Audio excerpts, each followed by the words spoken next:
or the laureates has been announced. It will also be available online at our website, nobelpeaceprize.org. And the announcement will be followed by a short Q&A. Please give a sign if you want to raise a question, and a microphone will be handed over to you. All questions should be posed in English. Please remember also to introduce yourself by name and affiliation. And just after, it will be one-to-one interviews in this room, both with the chair of the committee and with the director of the Nobel Institute. This interview has to be quite short because the interest this year is enormous. So quite short one-to-one interviews. And if you plan to leave the committee room while the chair is announcing the prize, to report live, sorry. If you want to plan to report live during the press conference, you have to do that from the terrace. As mentioned in your accreditation documents. And I also want to mention that already now we have on our press page and at our web page a lot of photos free of use. So please feel free if you need some images, just look at our web page and you can download press images, which is taken this morning and just some minutes ago. After the press conference, those who want to sit down and work on their computer are welcome to do so in the library downstairs. Just have to mention that in case of emergency, the fire exit is out the main doors and at the back stairs. If an emergency situation occurs, the meeting point is outside at the building next to this institute, out the main door and to the right. And a final instruction, as from now and until the committee chair has made his announcement, you are not supposed to leave this room. So you are stuck in here. So we start in 11 o'clock precisely. Warm welcome to all of you.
Good morning, everyone.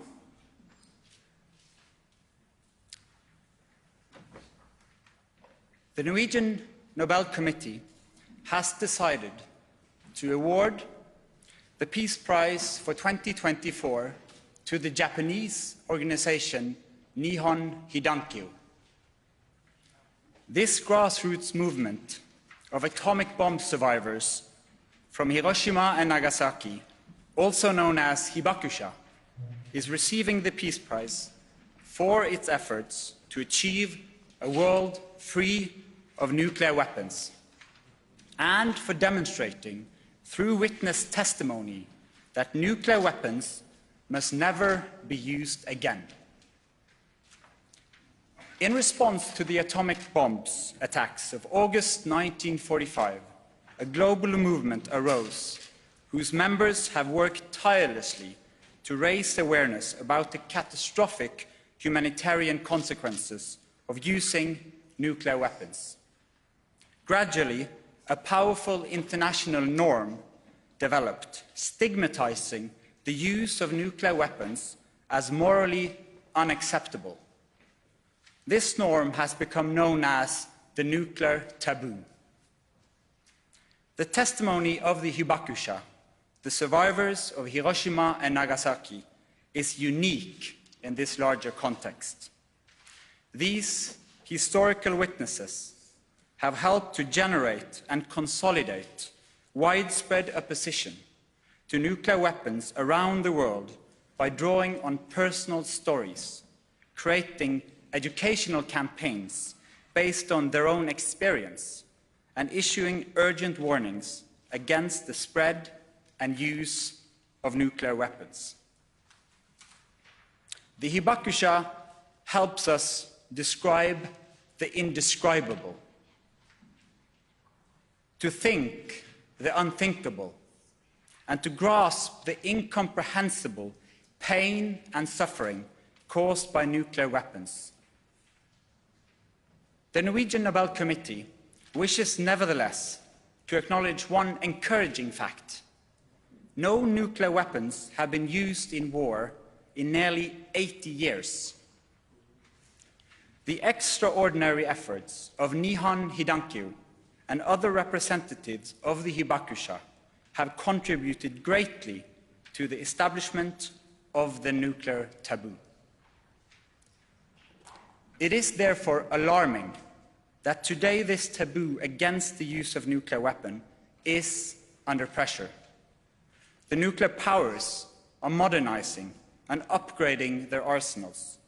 New countries appear to be preparing to acquire nuclear weapons, and threats are being made to use nuclear weapons as part of ongoing warfare.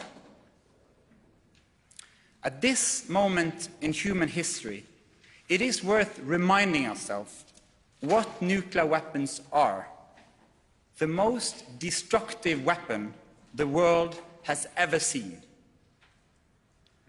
Next year will mark 80 years since 2 American atomic bombs killed an estimated of 120,000 inhabitants of Hiroshima and Nagasaki. A comparable number died of burn and radiation injuries in the months and years that followed. Today's nuclear weapons have far greater destructive power. They can kill millions and would impact the climate catastrophically. A nuclear war could destroy our civilization. The fates of those who survived the infernos of Hiroshima and Nagasaki were long concealed and neglected.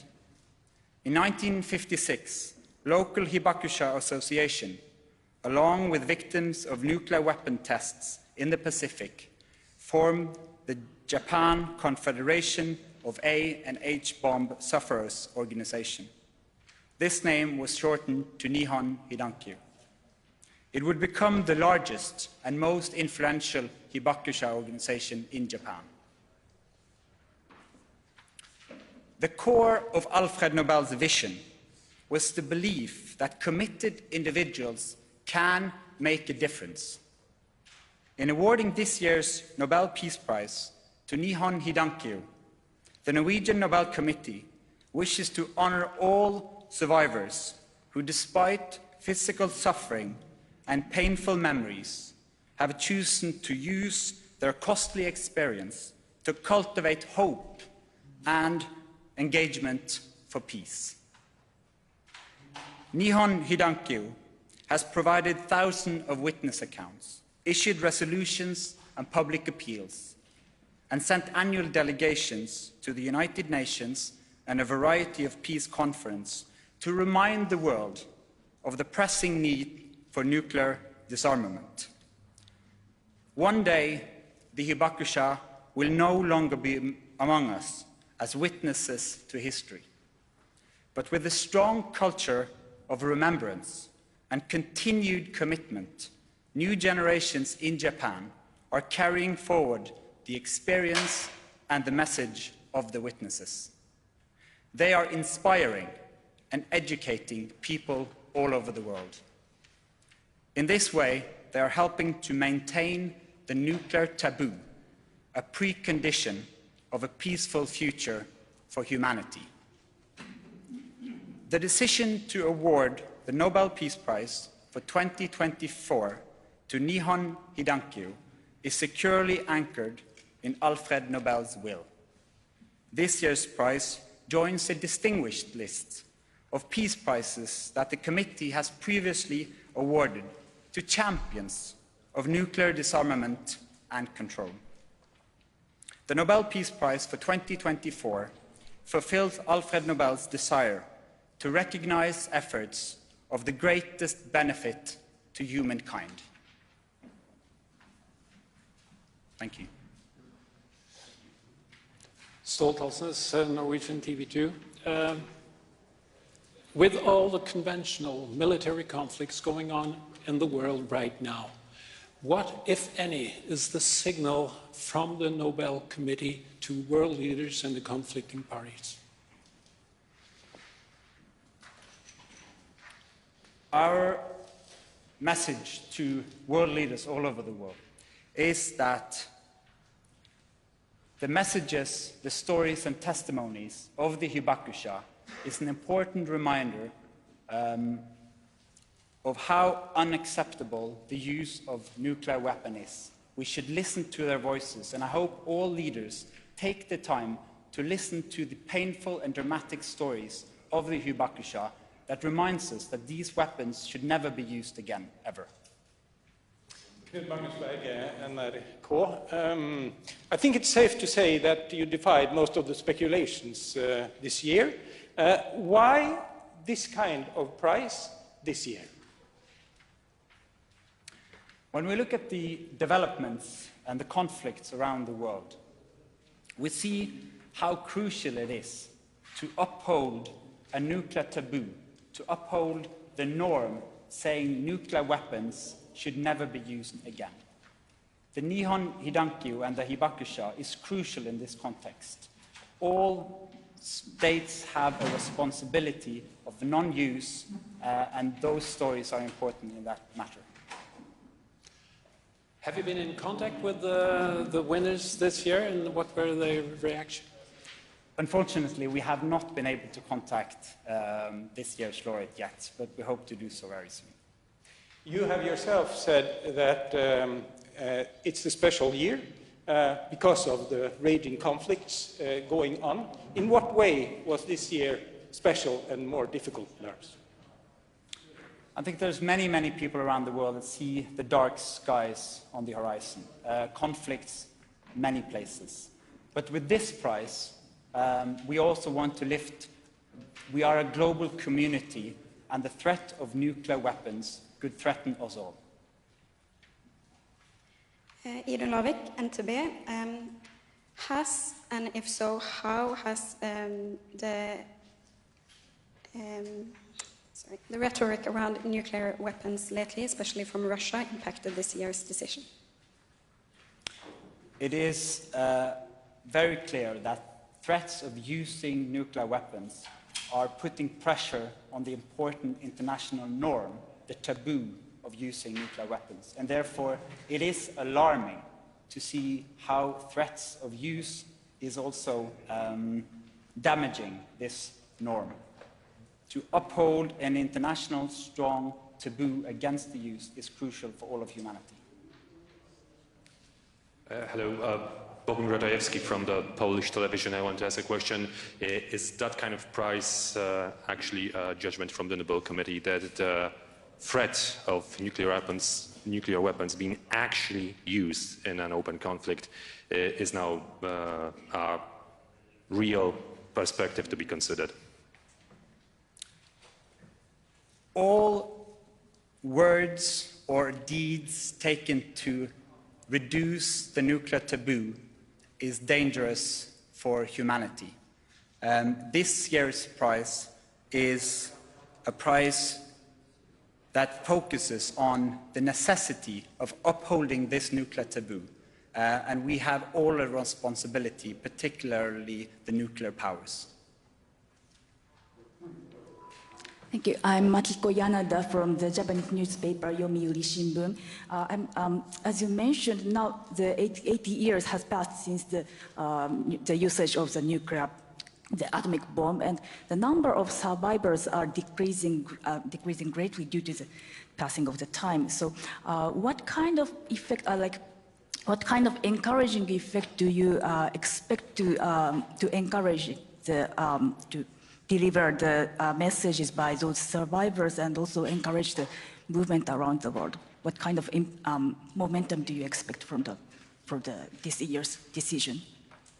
We and the Norwegian Nobel Committee see how new generations in Japan is also taking on the responsibilities to tell the stories from August 1945. And as I said in the speech, how new generations, together with the witnesses, are able to inspire and educate people all over the world is crucial to uphold this nuclear taboo against the use of nuclear weapons. No more questions? Then we end the press conference. Thank you so much.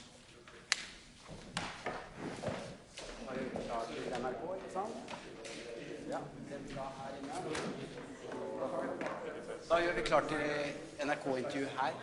Det er først oss, ikke sant? Vi må bare rigge om litt. Er det rett på? Hei, gratulerer. Ja.